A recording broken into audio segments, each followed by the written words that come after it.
Hi, and welcome to the 106th meeting of the 7th Council of the Municipality of South Dundas. Call this meeting to order. Is there any disclosure of pecuniary interest in the general nature thereof? Saying no. Action requests. So A, we have the arena agreement bylaw.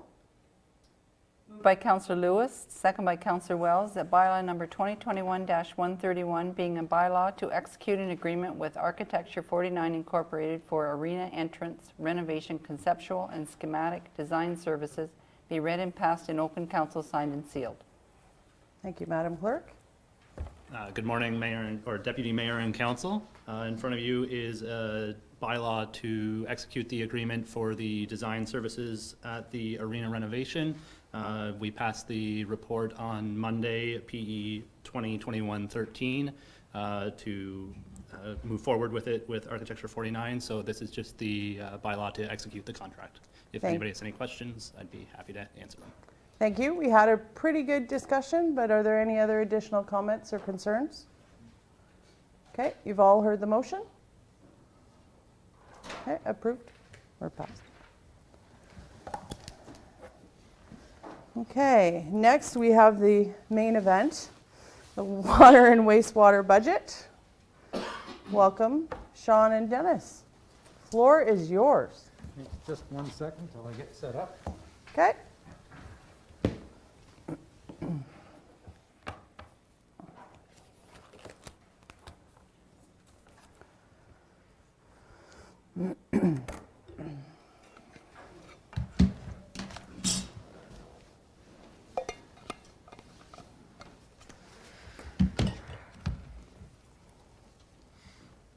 Good morning. Morning.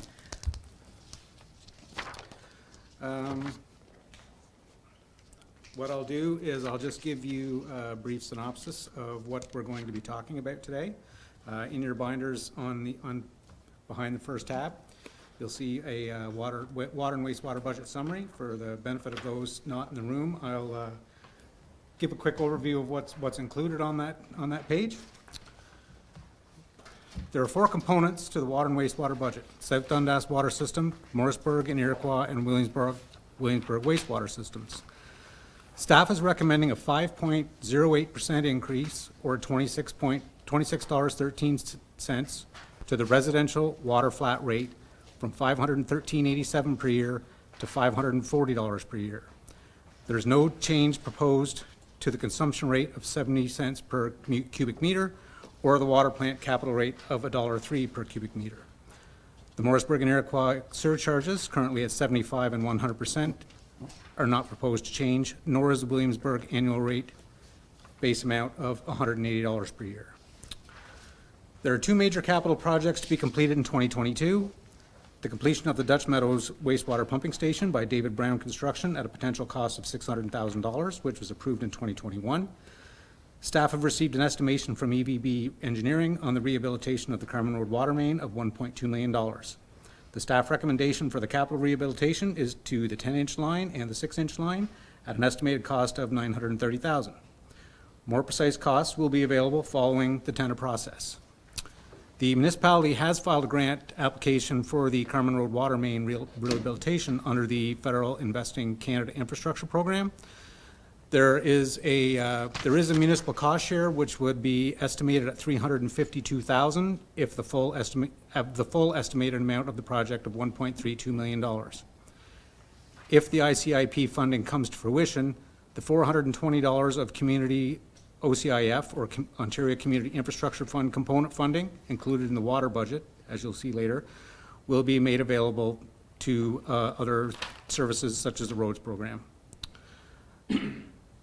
This past week, the Ministry of Infrastructure notified the municipality that OCIF funding available for 2022 will increase from $419,000 up to $814,000.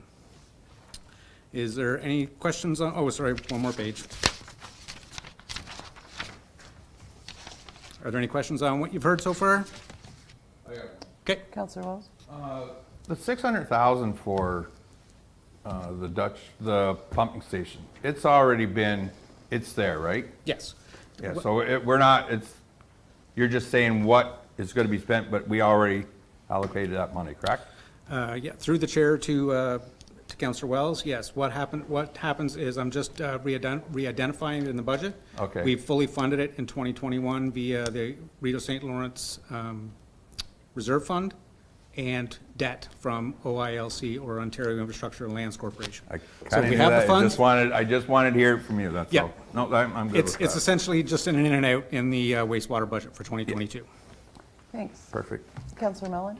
Yeah, thank you, Madam Chair, Madam Mayor, whatever. Okay, get it away from that. When the grant application that has been applied for, when will we have a word on that? So they're anticipating sometime in early winter, so we're hoping sometime in December or early January. Okay. So the percentage that we would be responsible for if we went with the staff recommendation is, what percentage would we, the municipality have to be responsible for? Like, you gave us a number there of, I forget what it was now. Yeah. For the full amount, the 1.32. yeah. Yes. What percentage would we be responsible for if we went with the staff recommendation of 900 and some thousand? Through the chair to Councillor Mellon, it would still be 20, I believe it's around 26%. So regardless if council decided to do the entire pipe or or follow the staff recommendation, which is the upper end and the bottom end, then we'd still have to contribute the 26.6%. The dollar figure would just drop. Okay. So if we approve the water rate, that isn't included in that application, like, It is not. All that's included in the budget, as you're going to see it today, is if we do not receive funding. yeah, okay, it's a better way to do it. I guess my question, Deputy Mayor, is what happens if we're successful with funding? Yeah. Through the chair to Councillor Mellon, what we would do is, if we were successful in obtaining the funding, we would come back to council and with a report and let you know that we no longer need to leverage the OCIF funds or the reserve for that project. Okay. And the OCIF would be available somewhere else, like in the roads program or recreation or facilities. So we'll find someplace to spend it. And it would come back to this table after we receive official notification either way. Okay, well, let's drive on. Okay, Councillor Mellon? Councillor Lewis? Sean, excuse me, when we talked about the 5%, that was already in discussion 3 months ago? Through the chair to Councillor Lewis, what we discussed back 6 months ago was a $750 per month increase at the time to become effective August 1st, and then an additional $750 to become official in place January 1st. When I ran through the budget, I don't think we need the $750 right now, and with some key information reports coming, like the water rate study and the asset management plan forecasting, they're likely to have recommendations in that report that we would table to council then. Okay, I just wanted to make sure that we did have that discussion. We did have the earlier. discussion, yes. Yep. So just to be clear, so as it stands now, the hike that we were going to do is going to be lower? Yes. No, and everything else sounds good. Okay. Thank you. Carry on, Deputy Treasurer. That's all I have for now, Madam Chair. Dennis has a presentation of some slides to put together, and I'll transfer over to him. The floor is yours, Dennis. Thank you, Deputy Mayor and Council. Like Sean was saying, I put together a PowerPoint presentation. This right here just basically tells us our accomplishments that we did in the year, also the capital budgets on there, and also some of the equipment that I need to move on for 2022. So, Perfect. so some of the accomplishments that we did for this is just strictly water here. So both towers have been recommissioned. Flow testing on the hydrants have been completed. What that allows us to do is the fire department the hydrants are all color coded now. If there happens to be a fire in They need more flow. They know which hydrant to go to, whether blue, red, or yellow. So that's been completed. The Swank subdivision tie-in on Stewart Drive has been completed. Ross Video tie-ins have been completed. The boil water advisory policy's been updated. And I had 2 of my staff get their level 1 water license. So anyways, they're on their way to, now they can actually be an operator in charge. So we have 1 to go to get their level 1, so. So I have 2 capital projects. Sean already spoke a little bit about the Carmen Road relining. So Carmen Road is broken up into 3 sections. It's from, well, we're going right from the tower all the way down to the Carmen House. So the first section is a 10-inch line. It goes from, the 10-inch line is from the tower to Dundas Street. And then the 8-inch line is from Dundas Street to Elizabeth Street, and then the 6-inch line is from Elizabeth Street south. So we had a Class A done, and during the investigation on it, I went back in our log books to try to find out how many water breaks we've had on Carmen Road. We've had 19 water breaks since 2005. And during the investigation we found out that 12 of the water breaks have been from Elizabeth Street south, just that small little section from Elizabeth Street down to the Carmen House. So 12 water breaks in that section. 7 water breaks have been from Dundas Street north.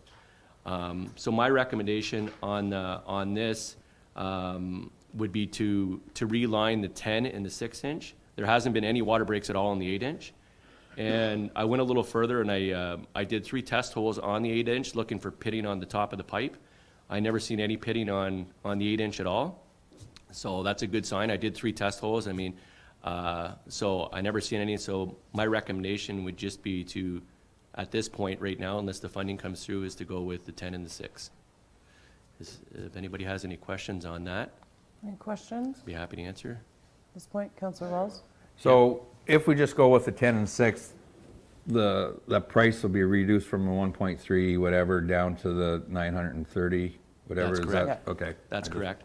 And then, and what this also lets us do is if we did the 10 and the 6, on the 10-inch line, there's only 1 temporary water line need to be ran, which is the McMillan Garage.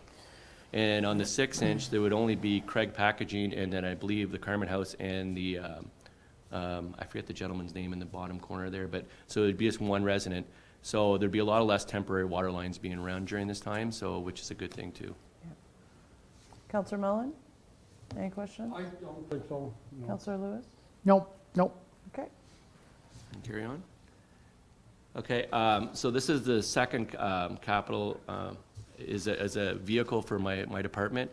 Currently, right now, I have 7 staff in the summer months with a summer student, and we have 3 vehicles. We're in our department in the summer months. We're struggling to get the vehicles back to the area to do other projects. I put together this is what we're using for our vehicle right now on a typical year. So expected things we're going to be doing every year with 2 vehicles would be hydrant flushing, hydrant draining, pressure testing, locates. We had 417 locates last year, and it seems to be we're getting more and more. The harmful algae bloom, we have to do testing on that. That takes a vehicle. Our rounds, we do 156 days of rounds for a vehicle. Distribution sampling, that's the small hauls and stuff. Lagoon discharge, we need vehicles for that. Monthly facility maintenance. We have to go around with Tremblay when they're there, the first aid kits, lifting devices, backflow preventer, analyzer calibration, ministry inspections, and clay valve inspections. These are all we're using vehicles every 3. We need 3 vehicles minimum, and we 4 vehicles. So last year we borrowed the recreation vehicle from January until April, and then from April until September we rented a vehicle, and every month we were putting 500 kilometers on the 4th vehicle. That's how much this vehicle needs to be used.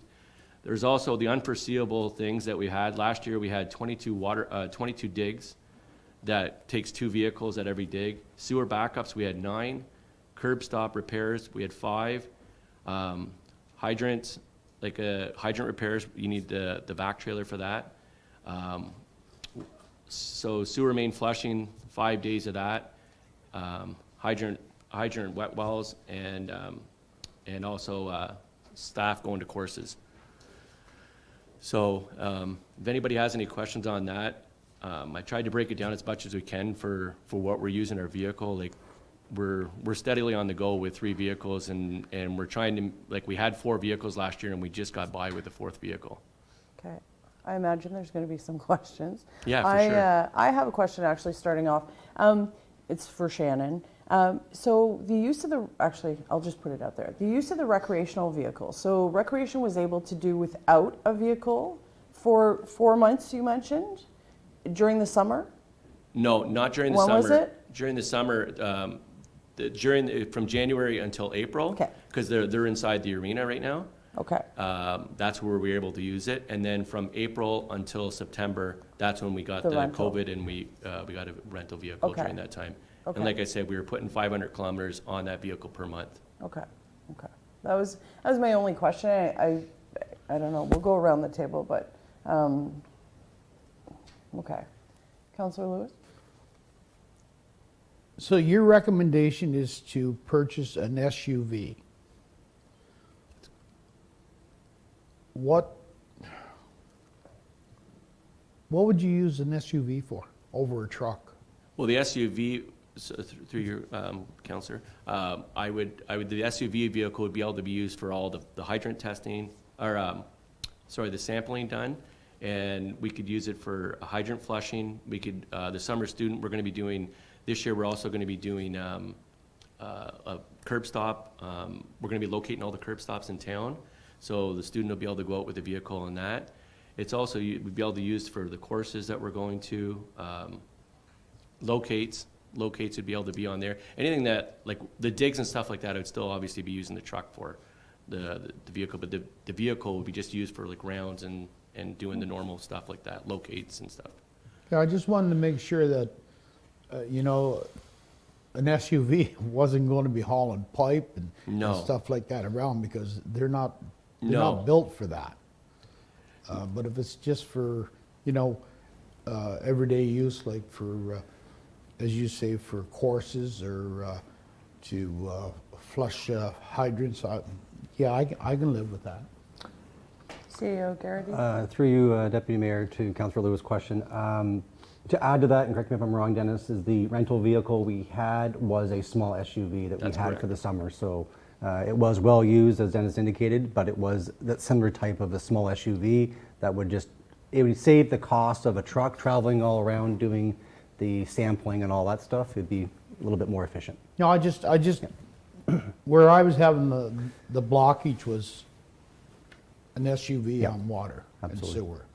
And I just wanted to know what the purpose, over a truck. Yeah, absolutely. But no, I'm happy with that. Dennis? Yeah, and like I say, like we have to do, just so you guys are aware, we have to do our checks every 72 hours. So we're actually traveling quite a ways to do sampling and stuff like that, and also rounds and like the small vehicle, like I say, would just be more cost effective, like than a big truck. No, that's good, that's good. Councillor Mellon? Yeah.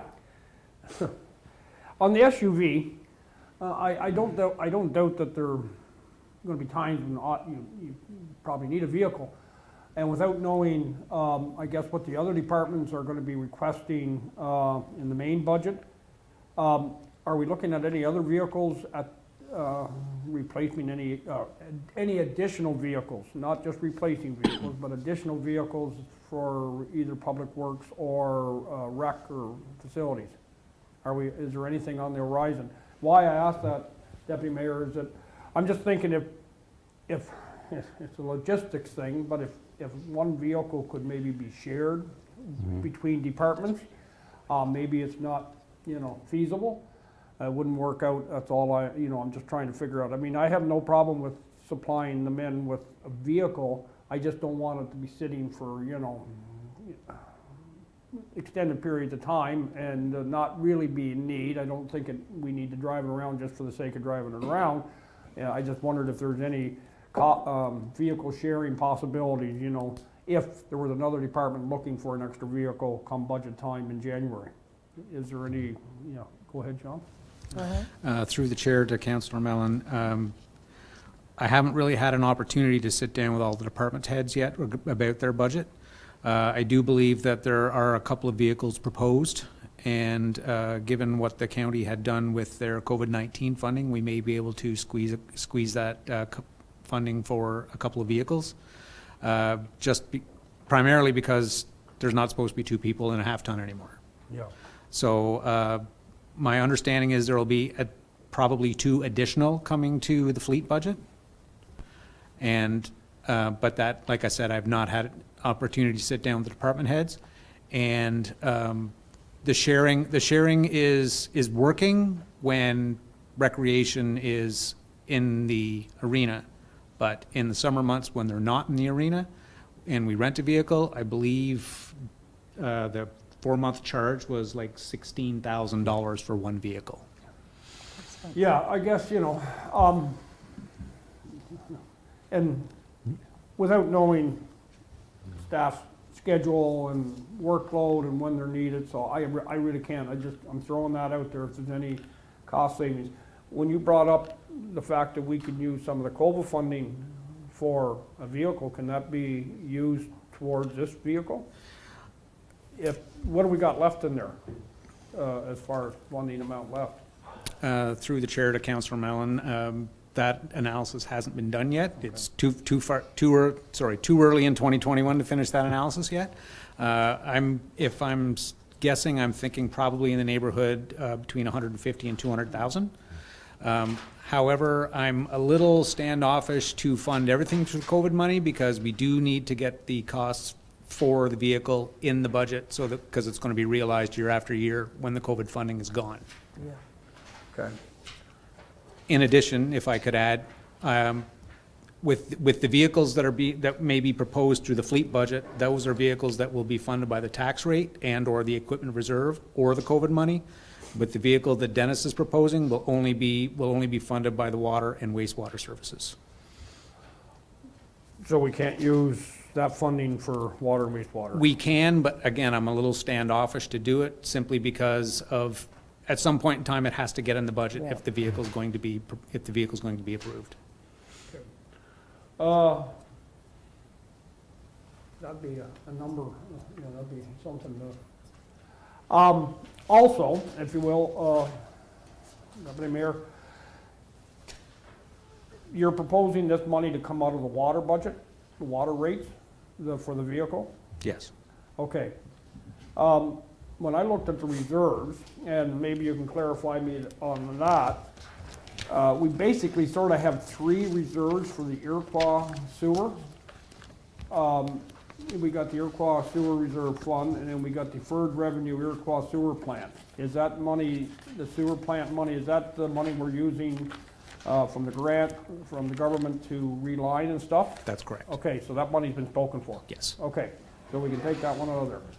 Yeah, cross that one off, okay. But we still have the Iroquois Sewer Reserve. So we have 2 reserve funds for Iroquois. Yes. Councillor Mellon, do we want to stick just on the vehicle discussion? We'll get to Well, I the know, but I'm reserve. trying to figure out Okay, okay. the money. Continue Yeah, I then. know. Yep. Okay. Can we, I'm just, I'm nickel and diming here, Deputy Mayor. Just wondering if some of that money could come out of sewer reserve and some will come out of the water reserve. There could be a sharing, yes. It will be shared? It could be, yes. It could be shared. It's not budgeted that way, but Yeah. it could be. Because they're fairly, if you look at the reserves, the water reserves that projected ending balance in 2022 is 750,000. And I guess if you put the 2, I just don't know, that's the only thing, where that money would come from for that vehicle, if it could be shared between water and wastewater, that way it wouldn't have such an impact maybe, but it Keep in wouldn't. mind, yeah, we have the infrastructure, but CAO, Yeah. Garrity? So through you, Deputy Mayor, to Councillor Mellon, to Sean's point, I think one thing we want to be cautious of is getting it in the budget so that down the road we have that replacement. And I think the caution would be is, although it's a small amount, those reserves are in there to build up as we have aging infrastructure. I would hate to take that money from there and, we run into an issue where we've got to do some replacements. Yeah. I think there's got to be kind of a good balance, and I think, if council looks at the SUV as being an option, to me, I think it's either to Sean's point, is we look at some sort of maybe a COVID contribution, or we look at getting it in the budget right away so that we've got that replacement in down the road. Okay. I have no problem with concluding the SUV in the budget, how we finance it, and if there's any possible, sharing of a vehicle with another department, and use the COVA funding, Yeah. cost it out that Yeah, way. I understand, trying to be creative. I do understand their point, though, Yeah. about just the way it's going to go and the asset management and everything. It's much better to have it included than take it from, Yeah, and I. harder to explain than the rec vehicles, too, I can right? appreciate that than trying to add it back in. Well, if you add it back in, we may disqualify ourselves for using it for COVID funding, right? Yeah, so we gotta have it in there. I would put it in there. I would like to see us maybe come back with we can. Yeah, we're not passing it today. No, right? we can discuss, maybe cost sharing, if that, shared vehicle, if that's even a possibility. Dennis and the other departments heads would have to work that out. Even if it's, Shannon? Through you, Deputy Mayor, to Councillor Mellon. So I think one thing, as part of the process is, nothing's being passed today, but I think it would be the expectation if council does approve this vehicle, to me, it would probably wait until we go through our capital and operating budget as well to get an understanding, because we'd want to tender that all as one package Yeah. rather than individual. Yeah, that makes sense. Okay, yeah, no, I'm good with handling it that way. The guy's gotta get around, there's no sense having Yeah, so I'm good with doing it this way. Okay, thanks. Councillor Wells? Well, I did have quite a few questions still.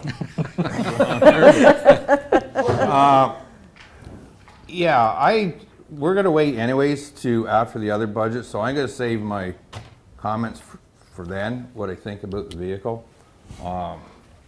You were saying, I can't find that page, but I thought it was $3,000 a month that you guys paid for rental, not $16,000.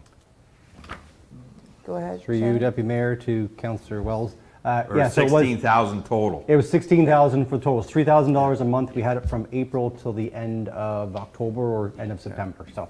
Because I look at it as a business, the 16,000, if this is just gonna be a comment, but I'm not gonna make my decision till the other thing. I would lean more towards renting a vehicle than I would buying a vehicle. It's cheaper. Just give me a few minutes. So, just because at the end, you take 16,000, so you got 64,000 there. So after 4 years, or whatever, we would change vehicles. I'm not saying we would, but you would have, we still have to do the oil changes, right? Anything like, say, if the engine goes or anything, that'd still be all under warranty through the rental company, hypothetically, if something went. Usually when you buy a vehicle, it's 3 years or 60,000 kilometers. So for me, I think I would lean towards renting myself. But again, that's a comment. So we'll wait till, I do agree we need vehicle. The way you presented it here, Dennis, like all the stuff you have to do. But I just want to see what be the best bang for a buck, because we go from there. Shannon? Just through you, Deputy Mayor, to Councillor Wells. We did look at all options when we looked at the vehicle, and the reason we went with the purchase is that, to your point, is $16,000 a year for rental versus if we look at the price we got on the two Hyundais, they were quite cheap. Within 2 years, we'd have that fully paid for based on the rental. So that's kind of why we went with the purchase instead. So we're both throwing things Yeah, out. exactly. Okay? I can live with that. Good? Good, Councillor Wells? I'm good. I have a couple of comments. We are now if this is approved, we go ahead, we'll have a fleet of SUVs. So when COVID's over and we have the day-to-day stuff, I'm just going to put it out here for budget discussion, but what was the mileage payout for staff? Because I think we're getting to the point with the 3 SUVs, we shouldn't really be paying out mileage. Staff should be using those SUVs for training. I'm thinking of Good Roads, the mileage and train ticket that gets paid out, and you could literally have, we'd have to bring a clerk with us, I guess, if we're traveling in the SUV, but you know, you literally could have you could find savings that way if those SUVs are used properly. So I just, that's my thing. I know we tend to silo the vehicles a little bit, but I'm thinking if rec, we've already learned, you know, when they're in the arena, they don't need the vehicle as much. Good Roads is at the end of January, February, you know, that type of thing. Like I'm going to put that out on the table that if we have 3 SUVs, we need to find the savings somewhere else, and I suggest it would be in the mileage payout. So we'd have a policy where first to go is to use the SUV.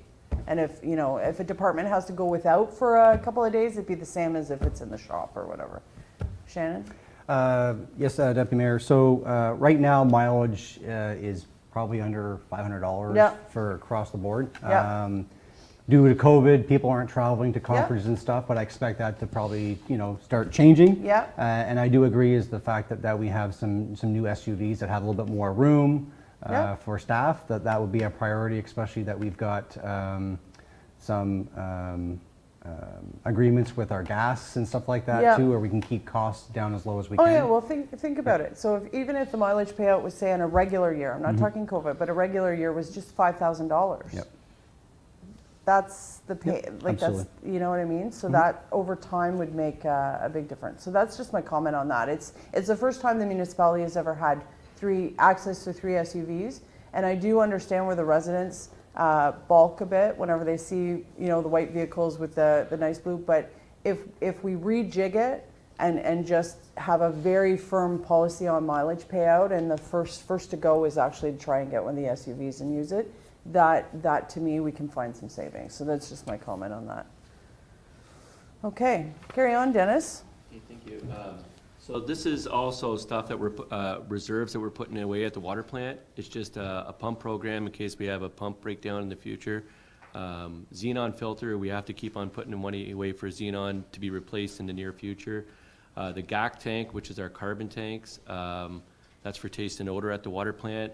It's $63,000 to replace a filter, GAC filter at the plant. So we are getting to I tested it this year. They're all passing, but the one is just barely passing, so that's going to have to be replaced in the near future. And the building is for our infrastructure building over, like for pipes and stuff like that over there. So we've been putting money away for the last 3 years on that. That's good. Any comments, questions on that? How close are we to having, this will be the 2nd year for that building fund?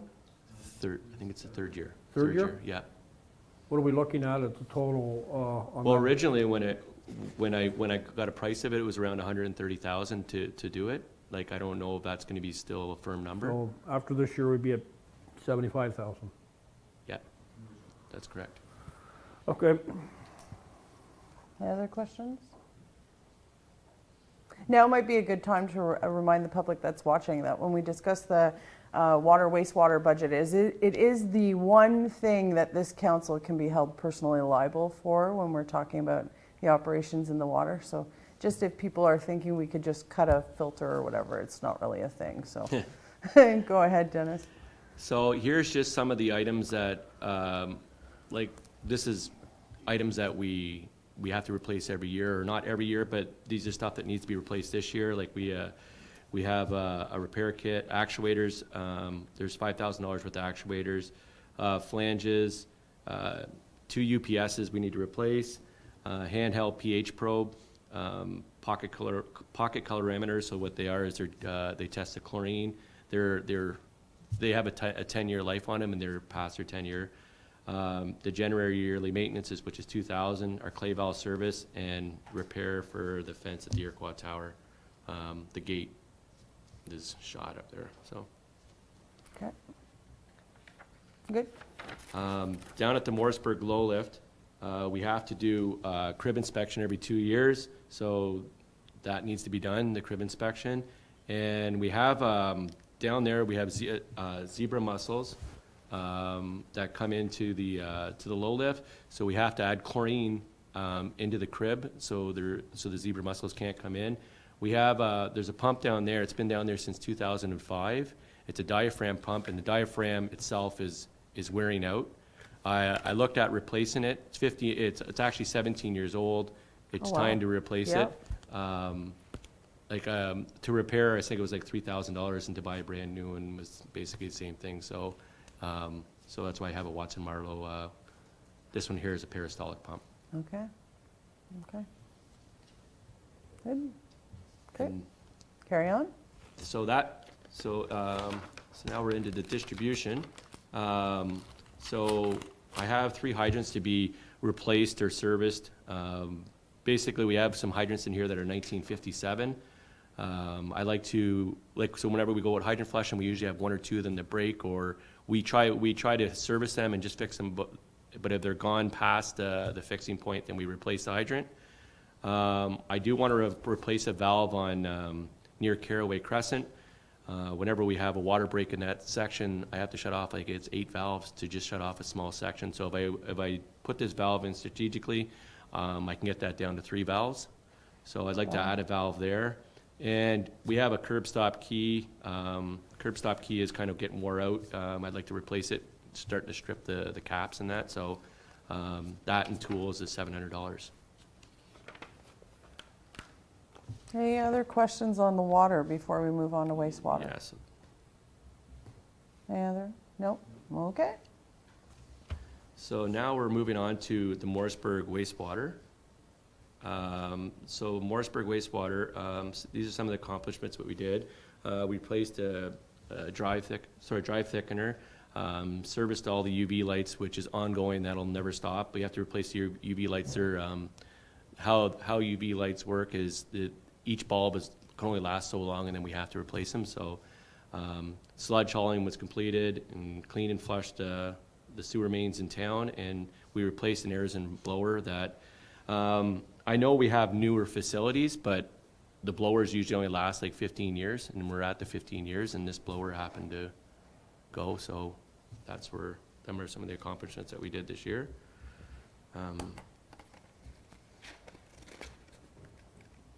So these are the costs of the stuff that I'd like to get done at the water plant. UV lights, $8,000. Continuing on SCADA, there's always SCADA upgrades at the plant. Tools of $500, and the biofilter cleaning. Any questions? Anything else for wastewater and Morrisburg? Any questions? Comments? Nope. Good. Keep going, Dennis. All right, so we're into Iroquois now. So these are some of the accomplishments that we did in Iroquois. Last year we relined 38 sewer lines in the town of Iroquois. We replaced 12 sewer laterals. That was basically the whole plaza in Iroquois. All the sewer lines were all no-crow. They were all basically shot. They were flattened out, so we replaced all 12 sewer lines. The sewer main was replaced on Elizabeth Street. Sludge hauling was done. Again, it replaced an aerosol blower. Cleaned and flushed all the sewer mains in town, and we serviced the UV lights.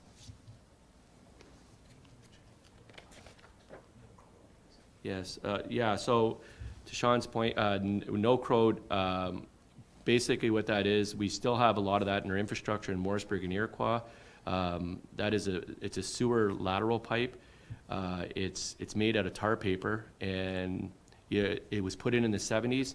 Now we're starting to see that it's starting to flatten out.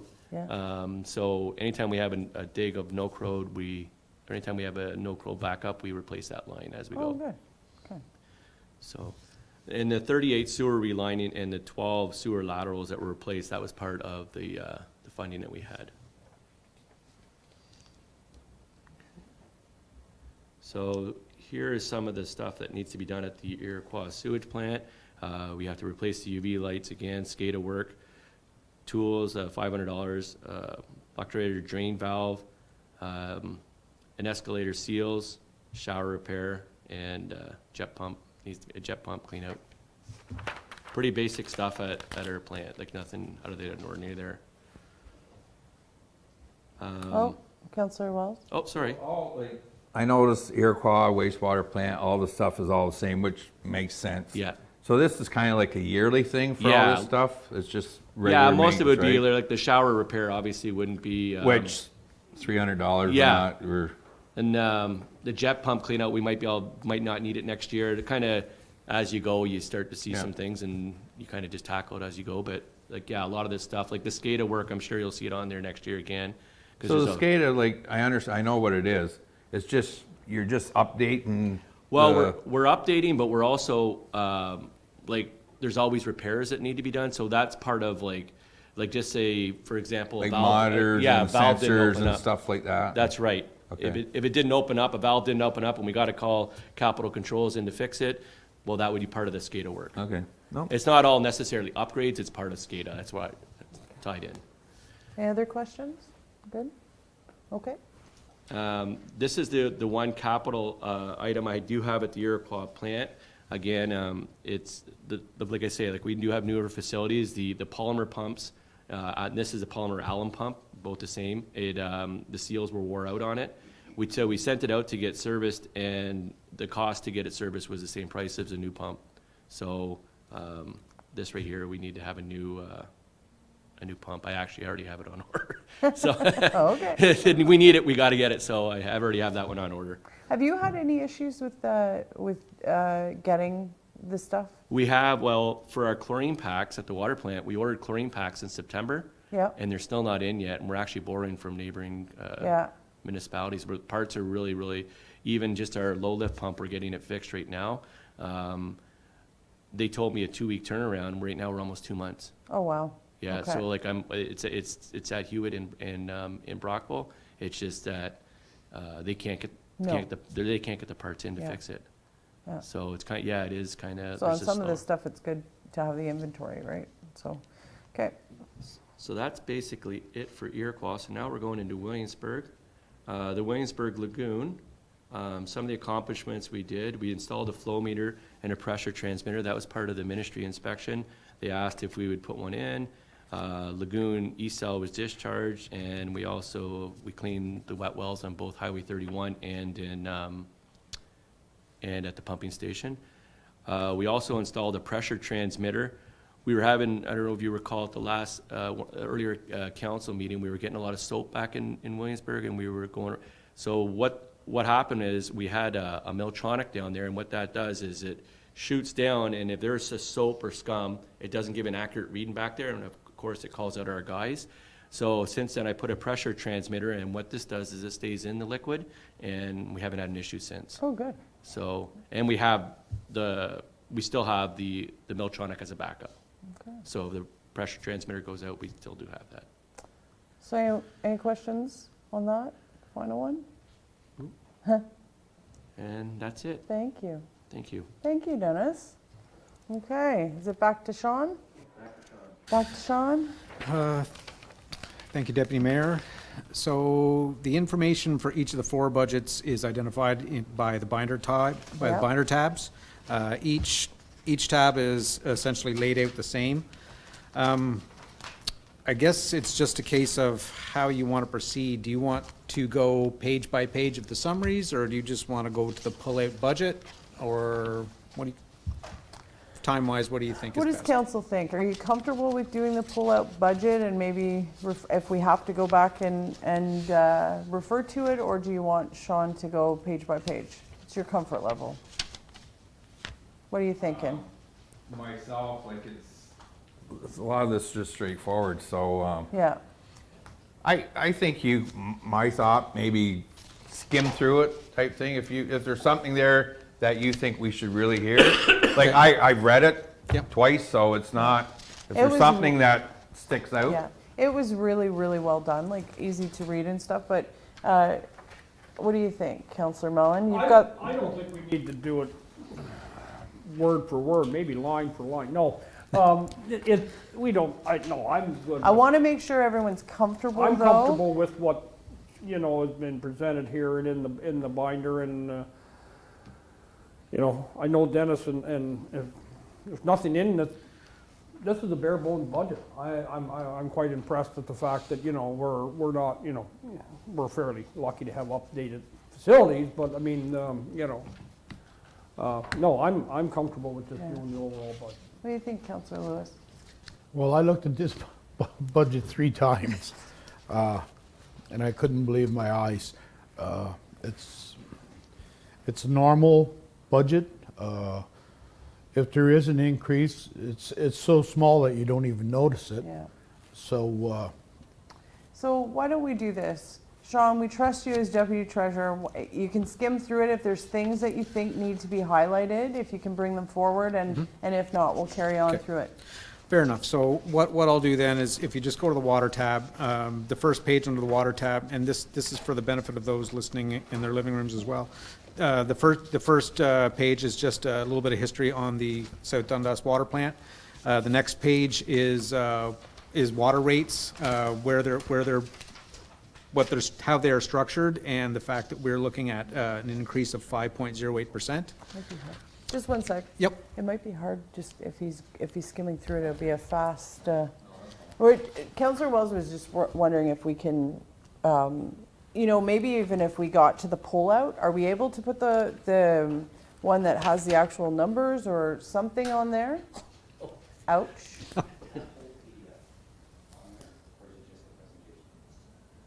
Okay, that's okay. Yeah, that's a good question though. Just so the folks that are watching kind of know where we're at, but no, continue, Sean. It's good. Thank you, Deputy Mayor. And just as a point of note, everything that's in the binder is also copied on the agenda on the website. So Yeah. if people want to look at it afterwards, it is, or, Our brand new website. yes, our brand new website. That's perfect then. Yeah. Yeah. So everything is on our brand new website. Okay, so the third page, there's a couple of charts there that show what's happening with rates, both with water and wastewater surcharges, and how it's actually going to be reflected on the RSL utility bill on the bottom chart. The next page is a very busy chart on how we calculate the rate revenue and the consumption revenue. I will note that the consumption revenue is based on 10 months of actual for 2021 and 2 months of estimates for November and December of 2020, because that's what we have. Can we just reiterate again? Yep. We had on the last water budget, we had an increase that was going to take effect in January. It's now going to be lower. Yes. What's the percentage difference? Roughly. I'm going to, I don't have that number. That's okay. But the monthly charge is going, I believe it will be less, $5 less than what we proposed. I think that's, because, you know, I think it's important that the residents know, because we did get some feedback. Yes. Or I got some feedback, I don't We know all if did, other yes. folks did, about the increase. So it's important to reiterate the fact that the increase that was projected that we had agreed to is not actually going to happen, and it's less. Yes. So, okay. Can't say that enough, because, you know, it's important. So, and with the rate revenue, flat rate and consumption charts, it's identified by meter size and what the monthly rate's going to be and how that arrives at the flat rate estimate. The water operations summary is essentially everything you're going to see on the pullout page that's summarized by a function as opposed to line by line. And the fact that we need $1,007,000 from the water rate to fund all the items on that page. Next page is water capital. As Dennis mentioned, the water main and the vehicle. Also included on that page is the water rate study of $75,000, which we've applied for funding for, and the debt charges are at the bottom and how those are funded. And the following page, there's 2 charts as well, and they are, again, how the debt charges are arrived at, and the fact that the debt charges are all funded by the water plant levy, which is $1.03 per cubic meter. Based on 2021 estimates, we're going to have probably about a $4,000 surplus, but that will be worked back into the to fund the operating So the plans. beautiful, crisp water towers are in there. Yes, for they people are. that are Yes. paying attention. Okay, and the next page is what Dennis had already shown you on transfers to reserves and where they're destined for. So the next page is the water budget summary and how we balance the budget. We have to take flat rate revenue, consumption revenue, and transfers from reserves to arrive at $1.49 million. So that means we need from the water rate $1.49 million. Everyone good so far? Okay. Oh, I see the pen moving. Go ahead. I got some questions, but I mean, if you want to wait to the end of the water. Are you comfortable waiting to the, okay. Yeah. Okay. Does that work, is that easier for you, Sean, or is it better to? Let's do it right. Yeah, Yeah, as we Yeah. go, yeah. yeah. Go ahead, Councillor Mellon. Oh, you know, maybe I'm jumping ahead of myself here. The other night, Monday night, when we had the presentation about, and we've known about the water meters, you know, we had, I forget what page that was on, you know, where we were talking about water meters. Yeah, water meters. Has Sean covered the water meter? Have you covered the water? Yeah, okay. Yeah. Keep going. Go ahead. 20,000 for water meters. That's just to replace water meters that are broke? That's right. Okay, Or, yeah. Go sorry, ahead, Sean. to Councillor Mallon through the chair. The $20,000, if it's also the inventory. So we keep anywhere from 5 to 10 or 20 water meters downstairs, and any of the purchases, that's where they're recorded. Which is important with supply chain issues. Particularly Yeah. when we have a very large subdivision coming online, yes. And there's that too, yep. I guess my question, make it short and sweet, Reader's Digest version, have we started any type of reserve funding, or where would the money come from if we wanted to get into our water meter replacement program? Shannon? Councillor Mellon. So we have started reviewing our options to look at doing a radio frequency, like was discussed by Simon from RSL. So our plan is to have some further conversations with RSL. The life of our water meters are probably at its capacity. They usually estimate 10 to 12 years for a water meter. Most water meters were installed in 2006, so we're well past that. Hence why we've kind of put some of the money in the budget to do some replacements for now. But our plan is to come back with council in the new year once we do our water rate study as well, to put a plan together. We're probably looking at about $500,000 to install all new water meters. And as Simon said on Monday, we don't need actual physical meters. It might just need a radio frequency to plug on. So Oh, this is a 5/8 residential meter. It's a Badger meter. And this is the base, this is where the plumbing goes through. This is the actual meter that does the reading. It just pops off. This goes in the trash or recycling, and then what would happen, these wires, it's already been recycled. broke. Yeah. These wires here are what actually attach to the external remote that Simon alluded to the other night on the outside of the building. Either the meters would come with a new register with a antenna attached to it, where you essentially drive up the street and it reads the information off the meter, or there is another remote on the outside of the house that you can either walk up the street or drive up the street, and it will read it. There's no more walking up to the house and having to contact the meter physically. Okay. And it's a case of putting that off and putting the new one on. I believe there's up to 3 brands of meters that we currently have. Yeah. But in order for the program to work, they would all have to be one brand of meter. Sean, can you pass that to Councillor Mellon, just so, I don't think you're on video, but Councillor Mellon will be, just so folks can see what we were talking about. Shannon? The other thing I will follow up with Sean on too is that during our water rate study, our hope is that there'll be further intakes under the modernization, intake 4 or intake 5. So we want to be prepared so that when we do this will be a great candidate for, That'd be perfect. right, for efficiencies and all that stuff. So that's kind of, we're looking at putting a plan together next year to kind of fully get these replaced over the next couple of years. Now, Dutch Meadows was mentioned. Do we have enough if their construction really sped up? Yeah, so through, or sorry, not through you. Yes, Deputy Mayor. So we do have about 20 or 25 residential in inventory. We do have other sizes as well. We have our 1.5 inch, our 1 inch, our 2 inches, our 3 inches, and 4. We've got one of those each. They are quite expensive, so those are all in inventory if we need them. But as we get down to about 10, we order more so that we're kind of always ahead of it. Perfect. Sean? And further to that, Deputy Mayor, the connection plan that the Swanks had provided us show an average of 5 connections per year. So if, even if they ramp that up, I think we have enough You'd be covered. inventory Yeah. to supply. Good question, Councillor Mellon. Do you have another one? Well, maybe it's premature because from the RSL presentation the other night, I mean, they were gonna be looking into options as far as water metering goes, what Yeah. they could get them for. I mean, this may be a good opportunity for us to, try and partner with them, to try and, get the best price we can and, bulk.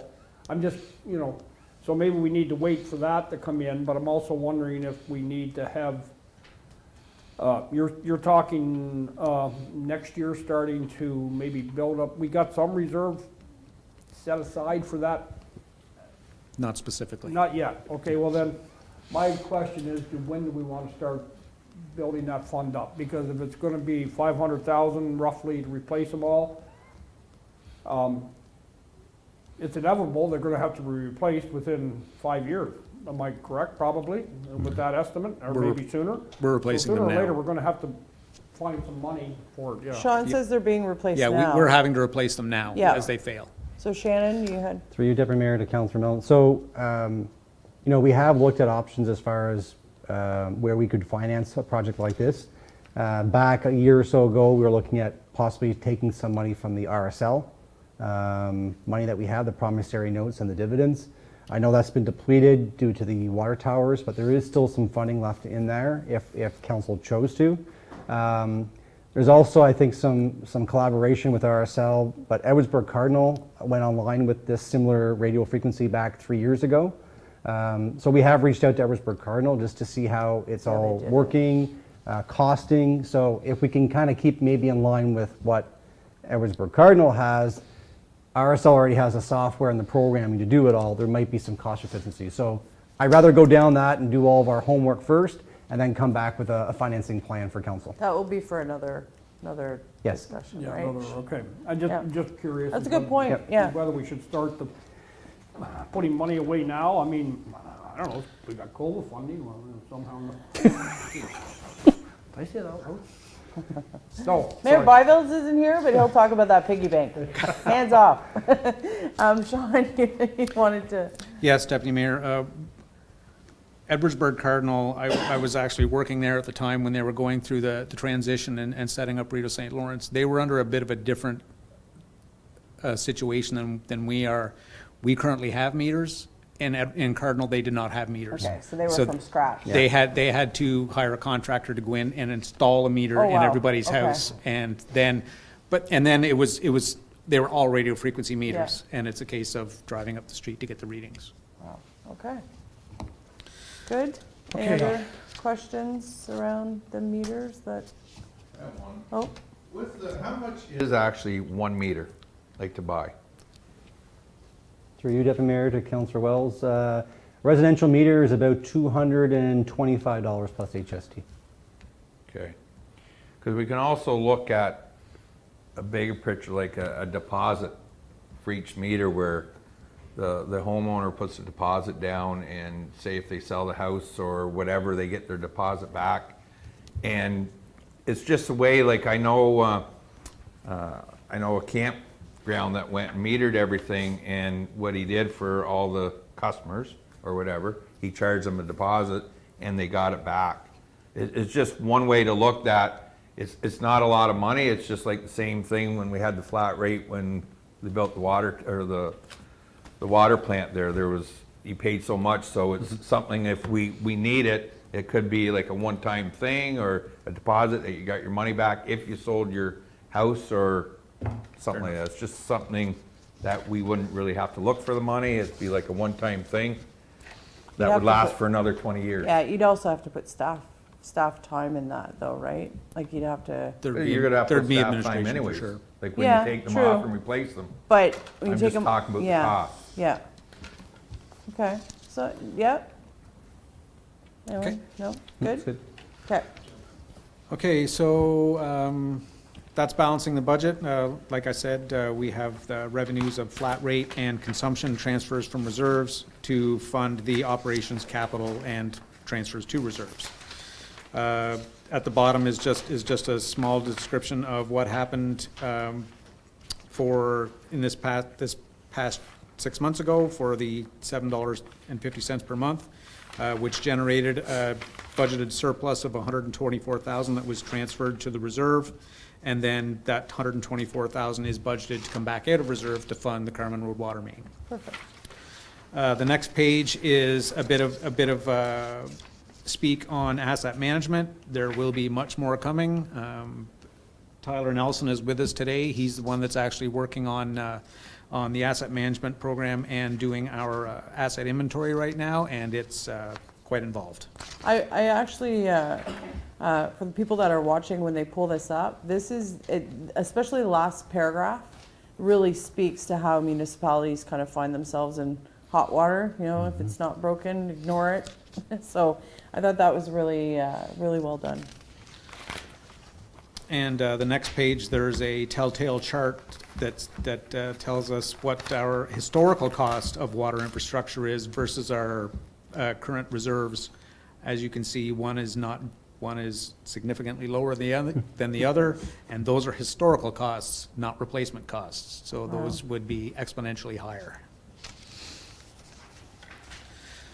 And next page is Dennis's accomplishments, what he spoke to on the slideshow, and the next page is the pullout.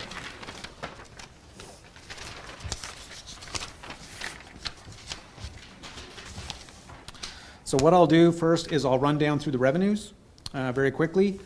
The OSTAR grant, $16,700. This is in the yellow column. The OSTAR grant of $16,708, that is funds that are left over that have been sitting in reserves. Those are monies that are budgeted to come out to attempt to fund the water main. The next three lines are all revenue generated lines as shown in the summaries. The 1.03 recovery line of $380,000. Water connection charges, that's when Dennis's staff actually go and turn the meter and turn the curb stop on and or off.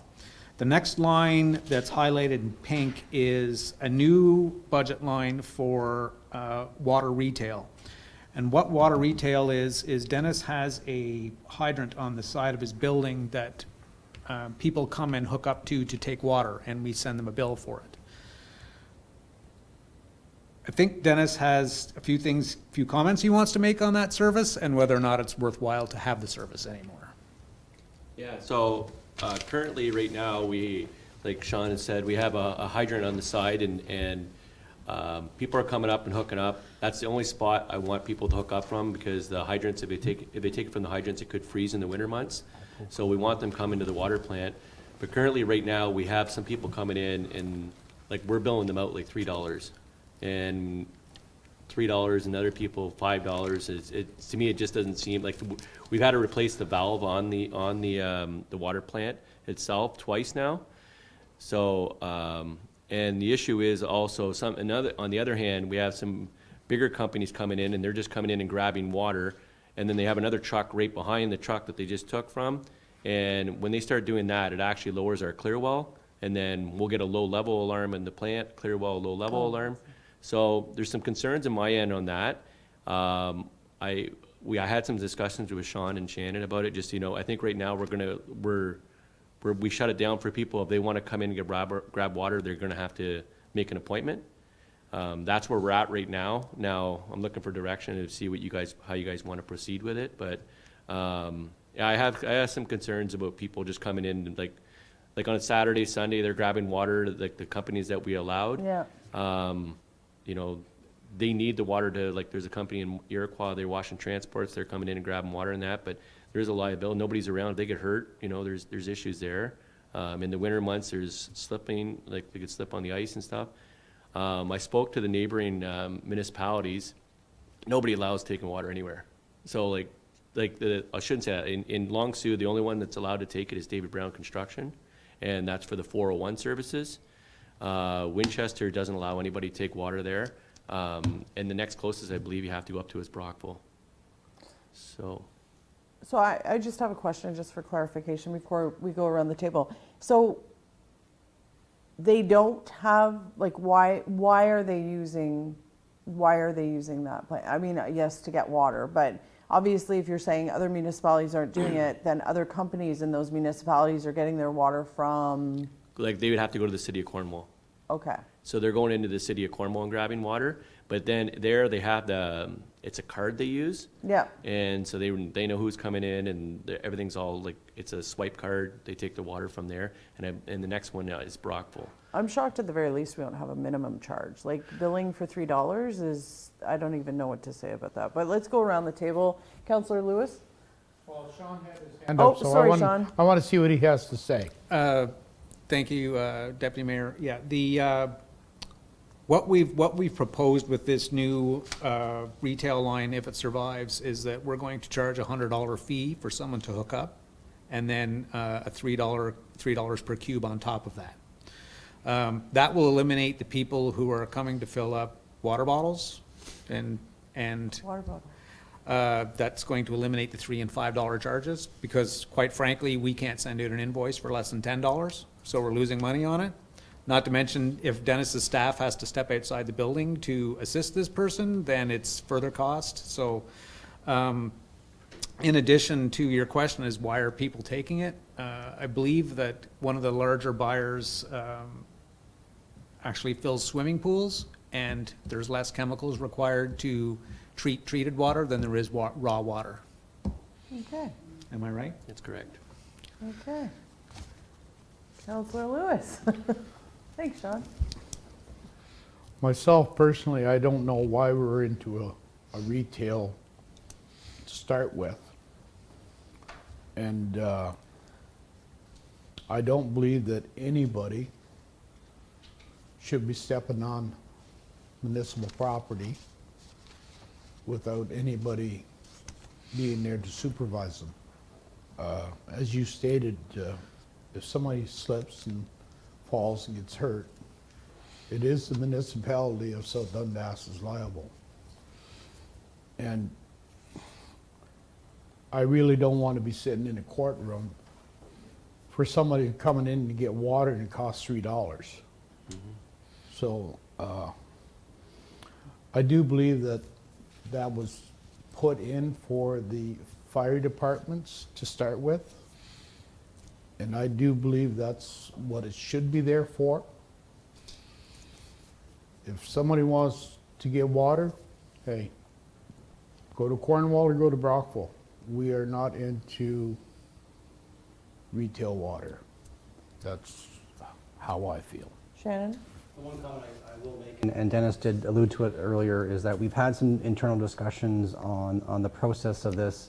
And, you know, if council wants to have this move forward, as Sean pointed out, is a minimum amount. Also, I'd like to have some sort of a policy and application where, just like any other contractor or anybody that hooks into our system, they're going to need to provide insurance.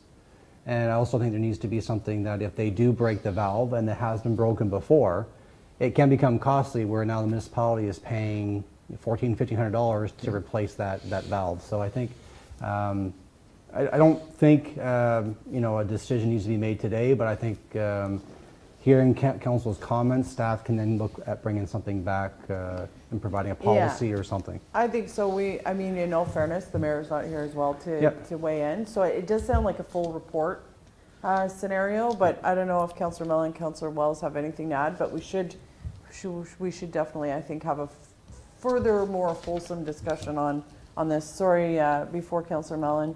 Dennis? Yeah, I just wanted to reiterate what Shannon's talking about here too as well. I think we should still allow some people to come in and grab water, but I do think it should be under the discretion of myself or my department. Because if we do have a water break and we have a vac machine in, they use the water up for hydrovacing a hole. They'd have to go back into Ottawa, to get water. Yeah. So it just doesn't make sense for that. You know what I mean? Here, we'd be at the break waiting 2 hours for them to come back. So I think the minimum charge would alleviate that. Sounds like a $100. policy though, like it has to be policy driven, so it's, fair, I think. Okay, Councillor Mellon? Yeah, I know, I've had discussions with, I guess, companies within South Dundas that use this service and wanted that service, but I think it needs to be at a cost recovery basis at the minimum. The $100 fee you're proposing, that's per fill-up or once a year? No, per fill-up. Per fill-up, okay. I know the city of Ottawa do that. There's a couple hydrants right off Hawthorne that they have some kind of meter system they put on a hydrant, and then they're billed accordingly how many liters they pump on.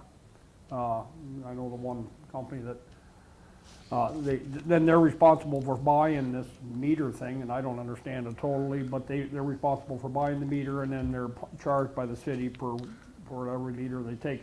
Yeah, I agree with what you're saying, Deputy Mayor. I think we need to come back with Yeah. It's got to be cost recovery, or it's not worth our while. Yeah. I mean, it's a convenience factor for some of the businesses, which is great. It helps them, but we can't do it at a loss. Yeah. Yeah. Thanks, Councillor Mellon. Councillor Wells? The only comment I would have, like, I agree coming back with policy and everything. I would still like to, as far as this residential thing, at your discretion, if there's a water break and someone needs water, I totally agree with that. And the rest of this retail thing should be just concentrate on commercial. So no more residential, commercial, like say pressure washing companies or whatever wants to buy water. And I'm not looking at cost recovery. I'm looking at to make money at this. Like, we're using our system. There's no cost recovery. We do it so we can make money. $100 fee. I don't know if that's enough, but for a commercial point of view, if you want to fill your pool, if Crothers or whoever water company wants to do it, well, she's a one-shot deal. It's going to cost you this. Like, we don't do it to break even. We do it to make money. So that's just the way I look at it as a business thing. So. Okay, so we'll have a discussion at a later time on that. Okay, so we can move past the retail part. Sean? Down the list of revenues, I've put $2,800 in there for a Canada Summer grant for Canada Summer Jobs grant for Dennis's summer student. The next two lines are $40,000 each. Those are connection charges. One is for Dutch Meadows and one is for properties that are not located in Dutch Meadows. Just an interest component, meter and asset sales. Shannon mentioned earlier of the cost of meters, their cost recovery, and that's recorded in that line. The next line of $420,000 is OCIF. That's money that we have budgeted to come in to fund the Carmen Road water main, if it's required. And the next is modernization funding, $75,000 for the water rate study. And the next is the, as I mentioned earlier, the $113-ish thousand to come in for from the surplus from the rate increase in 2021, and the $41,000 for the truck or the vehicle. Okay. So that would bring us revenues of $2.6 million. Moving down to the costs now, the next four lines are all labor related. For 2022, I have included a CPI amount of 0.7%. That CPI is arrived at by applying the policy, the personnel policy that's in place that says we have to use the CPI that's published by Statistics Canada the previous December. And since we're just December now, it's December 2020. As council may know, as may expect, CPI is hovering around 5% right now, and we won't know that number. So that's what's included in labor here is 0.7%, and that affects both the labor lines and the benefit lines. Moving down, we did make no changes to heating, fuel, and hydro as they were coming in under budget at the current actuals. This is not really adjusted much for inflation, as we did have a little bit of room left in the budget lines. So a lot of these we've just left going sideways, particularly for energy. Phone and alarm is not likely to change, nor is computer services. Sampling, I don't believe we've received new pricing from Caducean. We go down to the next group, which is repairs and maintenance. Chemicals, chemicals can be up and down depending on what time of year Dennis has to fill the tanks.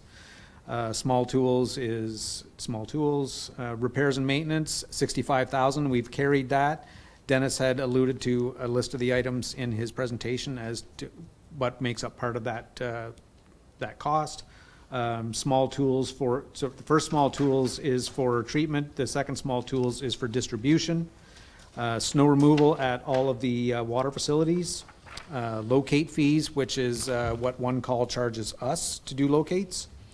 Snow removal for the distribution locations, and truck charges. I've got $10,000 budgeted there. If the SUV is not approved, that number will have to climb to allow for the rental costs. Okay. And the last one is line repair and maintenance for brakes, and Dennis had also some itemized items there. Anybody have any questions up to that point? No questions? Nope. Good. Okay, so next is memberships and professional development. We've knocked down the cost of professional development because I believe we moved a bit of that to the wastewater portions, and memberships is an annual amount. And the very bottom line on the page is health and safety, which we've carried forward at the same dollar figure.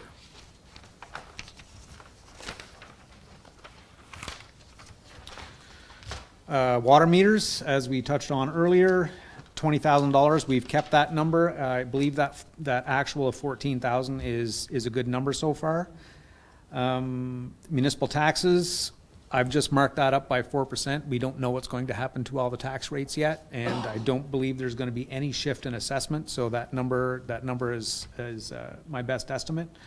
Insurance, I've moved up by $3,000 to be more representative of the 2021 actual.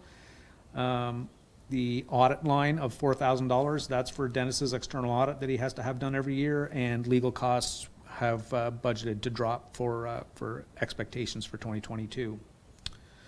The next line of water treatment overhead administration, that's essentially a line we drop into the budget to fund those of us who do not work for the water department that provide service for the water department.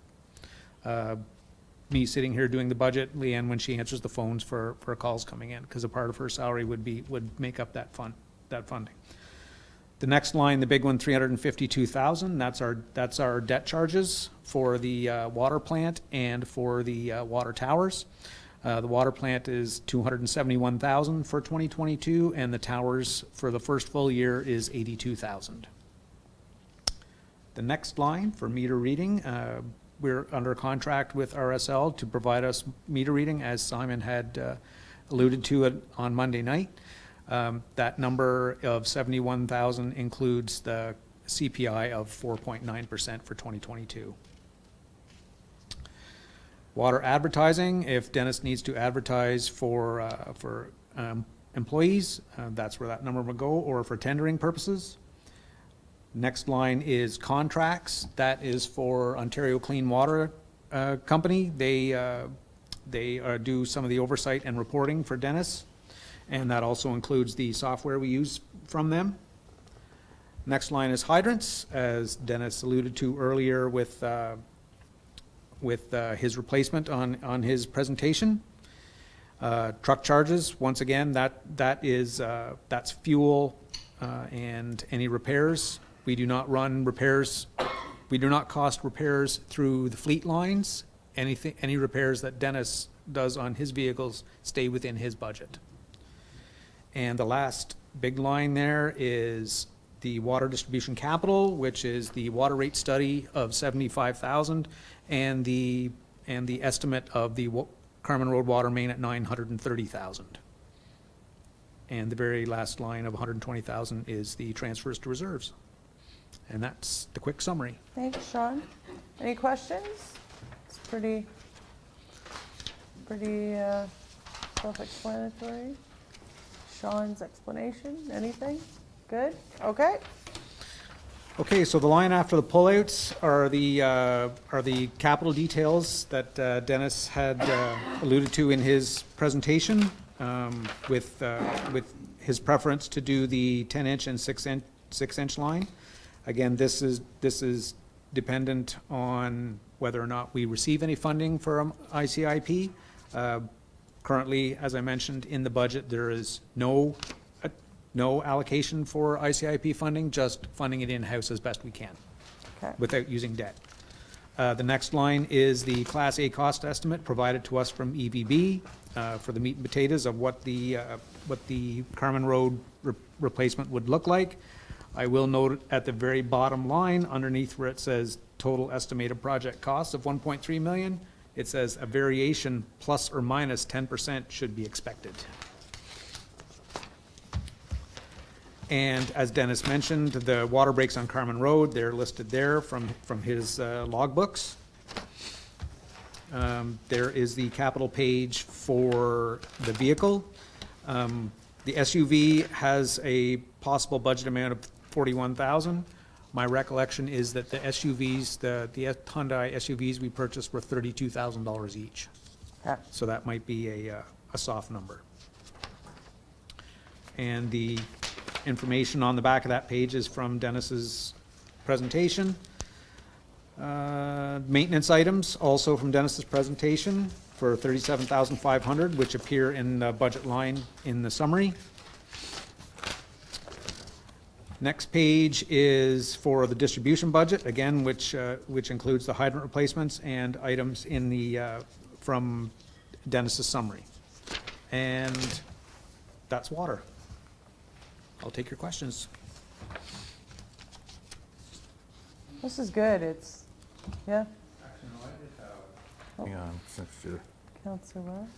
So, on the cost for the Carmen Road here, your other required cost is, that's not a contingency, it's, because on this side here, we have a 50,000, and then we have a lump sum for other requirements of, which is 40, so 90, so this is $20,000 more. Where's the other 20,000 for? Like Sorry, they- which The two line are you- lines aren't adding up, that's all. Which line are you looking at, Counselor? For your data sheet, right? Oh, okay. The Dennis's other data required, sheet. it says 110, and on the Class A estimate, the contingency and the lump sum for other requirements is $20,000 less. I just wonder why. Why is that why? I think the, it's $20,000 less. I think part of it is the, if you look at the Class A, the first two lines are for topographic survey and detailed design. Those were approved in our 2021 budget for $13,800. I believe that's part of it. Which is still like 8,000 or so, just give or take, but I'm not gonna, I seen it, so I just mentioned it. I Counselor like Mellon? numbers kind of even out too, but it's all said and done. Fair enough. Well, that's fair. That's fair. Counselor Mellon? Yeah, the 110,000 on that capital budget sheet for Carmen Road, the 110,000 for, would that be less if, that amounts for doing all the 10, the 6, and the 8. Is it gonna be less if we don't do the 8? Yes, It would be less than the 110. yes. The 8-inch cost, according to the summary, is $428,000. Yeah. And what- I'm just trying to get Councillor Wells $110,000 here, 350 and 76. Okay, so the 110, Councillor Wells, is the, yeah, line 9, lump sum for other requirements is 40, contingency allowance of 50, that's 90, and MOB and demob is 20. Okay. That's the 110, sorry, I misspoke Oh, about the that's- 13,000. I knew it would work out, John, I just wanted to see how it worked out. My gazintas didn't work out right. Okay. What's that? Line 9, 10. Yep. All good. Sorry, Councillor Mallon? Yeah, no, okay. Good? Counselor Lewis? Before we move on to the next tab, if we're okay to do 5 minutes. 5-minute break. Stretch, stretch, stretch, stretch.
Welcome back.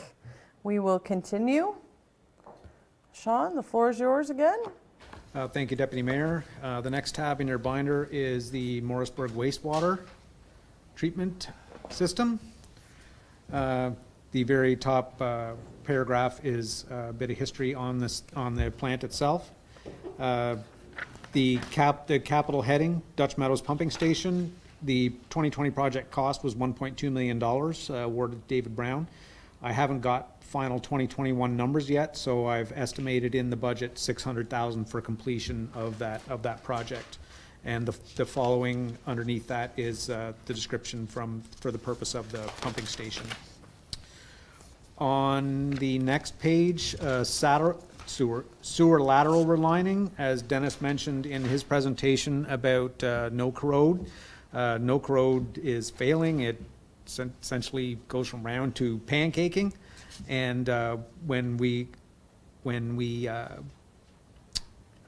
do a repair on Noak Road, it's a full replacement because it's bound to fail. And that's a project cost that's set up for replacements.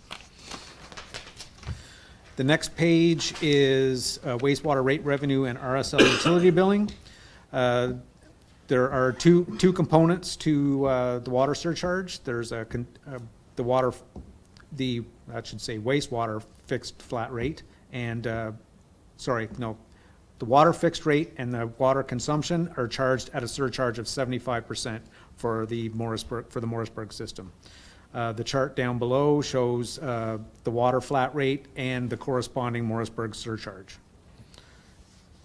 which would make the total $100, $3.56 per month. And then the second chart shows exactly how it would show on the user's utility bill. Question from Councillor Wells. On this water, we had discussions about maybe separate billing and stuff like that. Has that been taken into consideration in this budget? Like if there's an actual separate water bill that it's not on our hydro bill, so there'd be extra administrative costs for that? Shannon.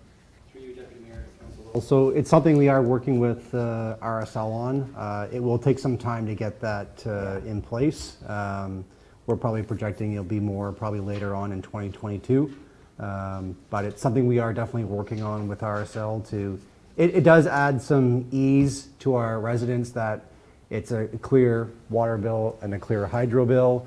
If they're going in to make payments, they can make a payment directly to water and wastewater rather than it getting allocated to hydro and all that stuff. So it is something that's on our list. As I indicated, I believe on Monday, the plan is to bring back a whole water update, including all that. Okay. Yep. So there's no implications for this budget for that? No. Correct. So it just stays the same? Yep. Okay, that's Good good. question. Okay. And on the bottom of that page, there is a statement saying that the water flat rate is proposed to increase by $2.18 per month as of January 1st, and that would be also result in a Morrisburg wastewater increase of $1.64 per month. If we move to the next page, Morrisburg wastewater rate revenue. Again, that is just how we arrive at the revenue line based on meter size and the number of accounts and the monthly flat rate. And then the consumption is arrived at using 2021 estimates and 75% of the 70 cents per meter cubed for 115,000. Both of those numbers you will see on the budget pull-out sheet. Next page is the water wastewater operations summary, wages and benefits, utilities, communications, and so on. Wages and benefits has a total of 90,000. The sum of that chart is 435,000, and that's operational costs that are required from the wastewater revenue. And the wastewater capital, as I mentioned, the completion of the Dutch Meadows pumping station and the sewer lateral relining of 45,000 brings us to a total of 645. 600 is funding that's already been arrived from a reserve fund, from the reserve fund transfer from Rio St. Lawrence. Further to that, that transfer has not happened in 2021 and will not happen in 2021 from reserve fund until we actually realize the remainder of the costs. When we realize the remainder of the costs for the Dutch Meadows Pumping Station in 2022, that's when we'll bring the transfer in from the reserve. In the meantime, it continues to earn bank interest. Next page is wastewater debt charges. For the debt charges are for the Dutch Meadows Pumping Station. That total is $38,000 for 2022, and the reserve fund loan of $33,000. Those numbers were arrived at our meeting 6 months ago when we were discussing how to fund the Dutch Meadows Pumping Station. And at the bottom is the contributions to reserves, pump replacement, $25,000, connections, which excludes Dutch Meadows, $35,000, and a revenue surplus of $188,000, which will be transferred to reserves for future asset management needs. The next page is the Morrisburg wastewater budget summary. That's how we balance the budget. The revenues are a total of $693,000. What's required from that is operations of $435,000, capital of $45,000, and transfers to reserves, which also balances out to $693,000. The next page is the 2021 accomplishments for Morrisburg wastewater that Dennis had shown you in his slideshow. And the next page is the budget pullout.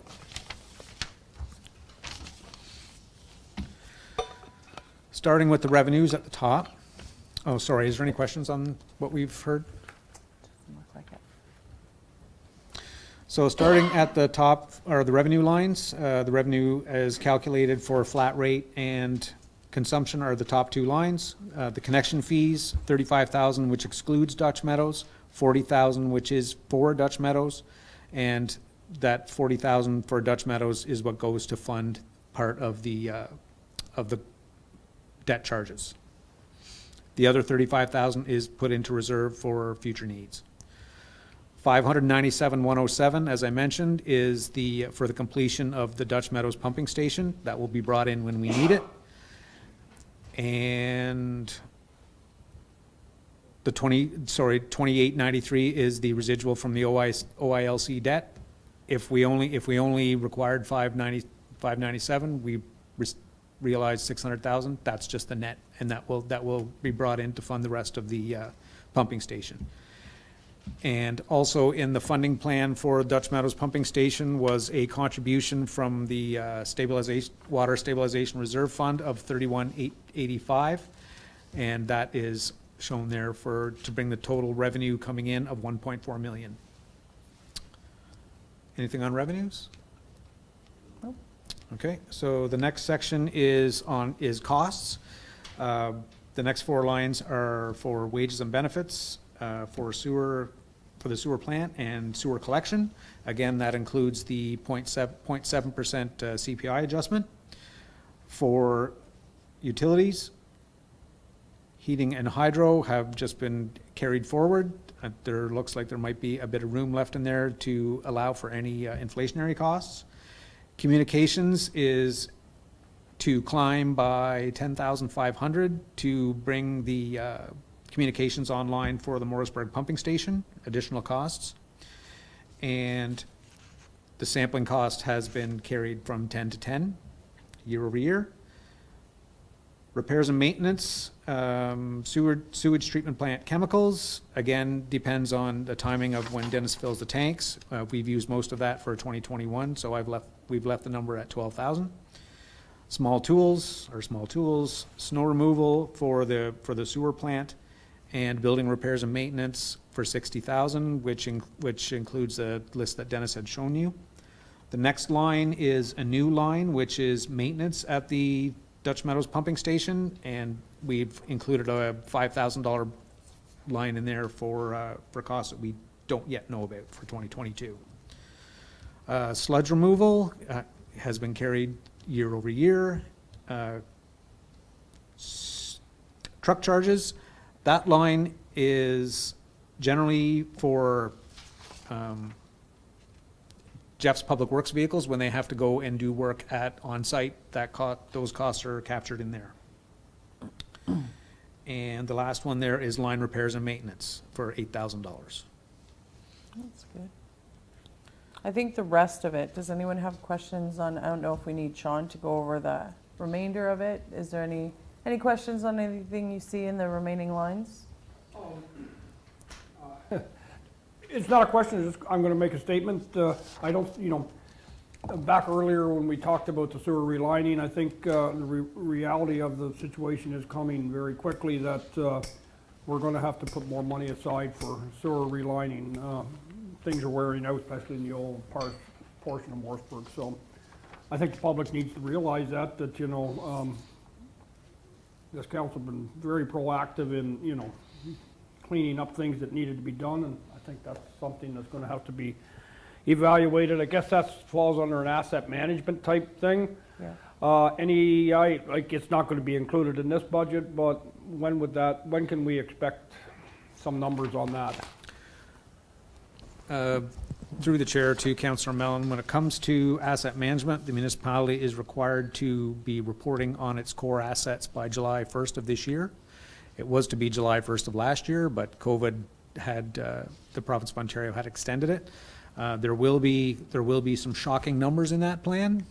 When you think back to the bridge report, that is a very small number compared to what you're going to see in that asset management plan. I think council has to be prepared and the people have to be prepared that Yeah. it's about to hit the fan. Yeah, and we won't be the only ones, right? No, Yeah. without a doubt. Yeah. No, that's good. I saved you some breath on those, Okay. the last bit of line. Okay. And the next pages after that are just what Dennis has already Yeah. shown you on the board. So before we move on, anything? No? That's good. Okay. So we'll move on to the Iroquois tab. Again, just a bit of history on the treatment plant. The capital, as Dennis had mentioned, for $10,000 for alum pumps. And then the bottom chart just shows the water flat rate and then the 100% sewer flat rate as well, which would bring the total to $116,073, which is what the ratepayer will see on their Rideau St. Lawrence utility bill on the next page. Iroquois wastewater, again, same as the others. That's just the calculation of how we arrive at the revenue numbers. The next page is Iroquois wastewater operations. Same situation, just summarized, and the capital, which is just the dosing pumps. Transfers to reserves, $25,000 for pump replacement, $20,000 for new connections, $5,000 for a Euro drive, and $47,000, which is the surplus of revenue over expenditures. And the very bottom chart is how we balance the budget from revenues to costs.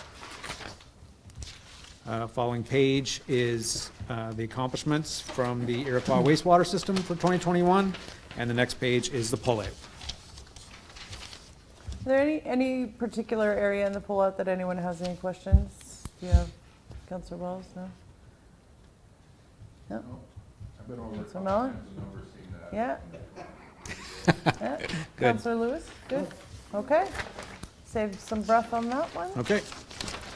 I must say, for the residents watching, we're not skipping over this. It's very thorough, and the information is provided, the same information is provided numerous times in our booklet. So. Yes.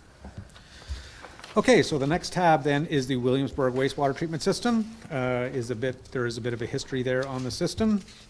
And the reserve balance for 2020 was audited at $128,700. The accomplishments, as Dennis mentioned, and then the next page is just the pullout for that smaller system. And again, staff is not recommending a rate increase at this time, but when we table the asset management plan, there likely will be one expected for the following year. Okay. And last page. Anyone have anything? Any comments? Generally. I'm sure you're going to be asked about the difference in percentage from what we had agreed on to the fact it's lower. Yes. So, yeah. Okay.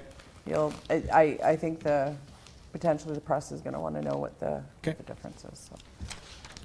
So. Anything else? Comments? General comments? Good. Councillor Wells, you got, no? No. Okay. Just for comment, I guess we will. When you go through the budget number, these, like what you budgeted for, and the variance, like, what we spend and what we budget for, if we don't spend it, it goes back into that reserve, into that, okay? And if we overspend, if it costs more than that, it comes out of that reserve, right? Yeah, so like, I mean, like, you know, sometimes there's a variance from what we had budgeted and what we actual have. Now, these actuals are 2 months short, right? Yes. Yeah, so that they could change, they could jump up quicker or closer to what we actually budgeted for if you take November, December in, It's December budget? Actually, sorry, I think though, the actuals you're looking at are through November, So it'd be just 1 month? just 1 month. Okay, but And, still, yeah, and as I mentioned Monday night with the reserve and reserve fund transfers, whatever's showing in the budget that's budgeted for 2021, I will make the transfers unless we don't need it, like for the situation for Dutch Meadows. And then what will happen when MNP closes the year, when they identify any surplus or deficit, they'll do the entry and then mention it to you when they present the statements. the only way, when I'm going through this, probably the first and the second time, you know, there's a big difference. Well, sometimes there's a difference between what budget and what, you know, the actuals are, and you'd like to see those, but we can't get those numbers right, you know, because we don't know. There's a lot of unknowns, but that's fine, I'm good. Good? Everyone? Councillor Lewis? Yeah. So obviously there'll be an opportunity at budget time when we pass this for additional questions, and I'm sure Mayor Byveld may, if we haven't covered everything, he may have some questions as well. So I guess today, Madam Clerk, the only thing we have to deal with is the rate, correct? Rate increase? Yes, that's correct. Okay. So we do have to pass the rate increase today. I'll make the motion that we pass the rate increase. Oh, there you go. Oh. Oh, look at that. Yeah. Yeah. Okay, Madam Clerk. So moved by Councillor Mellon, second by Councillor Lewis, that the Council of the Municipality of South Dundas adopt a water flat rate increase of 5.08% effective January 1st, 2022. All in favor? Carried. Oh, go ahead, Sean. Thank you, Deputy Mayor. There's just one other housekeeping item, and it comes from the meeting the council meeting of Monday night. Is council comfortable with the 0.7% CPI? I'm just planning for the general budget, which is going to come in 4 short weeks, and I need to know a labor number. Yeah, okay. So I'll comment, and then we'll go around the table. That was one thing where to have a massive jump of 5% next year, what do people feel it's, I mean, that is the rate that we are going by, that 0.7. What's everyone's feeling on that? Councillor Wells? I think for the CPI, we'll just stick at the 0.7 myself, because the CPI, I we'll just deal with that later. But for this, I think we'll just use it for the 0.7. Well, it'll be used for the other budget as well. Yes. Yeah. So it's all, yeah. I know, but but I can't speak for that right now. Yeah, yeah. I'm just speaking for this, so. Okay. Because that's always a debate in the other 3 budgets I've been in, so we'll just leave it at that. Okay, Councillor Mellon. I agree. Okay. Councillor Lewis. Also, Okay, Okay, there you go. thank you.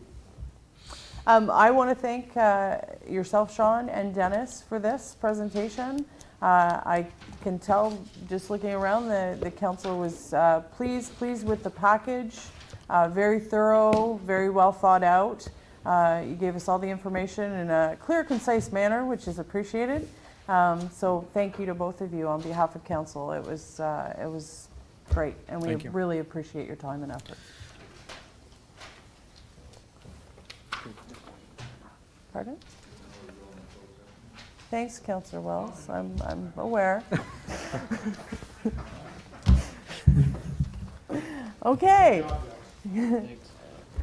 If there's nothing else from the clerk or the CAO, we can proceed into closed session. Oh, go ahead. At least should say something for myself, is I know Dennis and Sean has worked very hard on this water and sewer budget, so, you know, it's always a struggle year after year to look at infrastructure replacement, long-term planning, but keeping in mind that we want to keep it affordable for our residents. So I think kudos to Sean and Dennis for putting together, I think, a very well-rounded, responsible budget. But also thank you to council for your review of the budget and for your comments, because we take it very seriously on your comments to bring things back. And it also gives us an idea of what to look for or what to make sure we include in our next round of budgets with operating and capital. So I thank you to council as well. Yeah, thanks, Shannon. Appreciate it. Okay. Closed session, Madam Clerk. Moved by Councillor Mellon, second by Councillor Wells, that council proceed in camera pursuant to Section 239-2B of the Municipal Act 2001, more specifically, personal matters about an identifiable individual, including municipal or local board employees, restaff. Okay, all in favor? Carried. Everyone good? No break? Okay.